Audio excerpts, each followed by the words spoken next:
অনুগ্রহ করে তাদেরকে বলেন এরা কোথায়, জনসমক্ষে হাজির করে গ্রেফতার করুন, আইনের আওতায় হস্তান্তর করুন।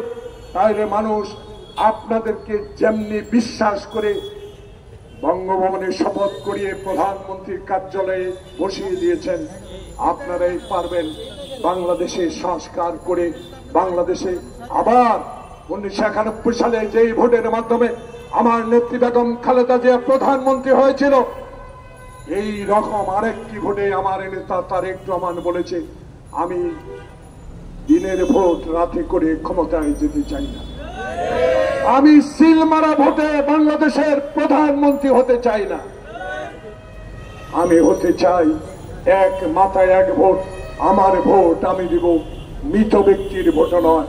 এমন একটি ব্যবস্থা ডক্টর ইউনূস আপনি করে দেন যাতে বাংলাদেশের জাতীয়তাবাদী শক্তি যারা 16 বছরে নির্মম অত্যাচার অবিচার মামলা হামলা গুম সহ্য করে টিকে আছে, তাদের দল যেন একটি নিরপেক্ষ সুষ্ঠু নির্বাচনের মাধ্যমে বাংলাদেশের ক্ষমতায় গিয়ে দেশ নেত্রী বেগম খালেদা জিয়ার মতো আবার সরকার পরিচালনা করে বিশ্বের ইতিহাসে একটি ইতিহাস সৃষ্টি করতে পারে, সেই ব্যবস্থা করুন।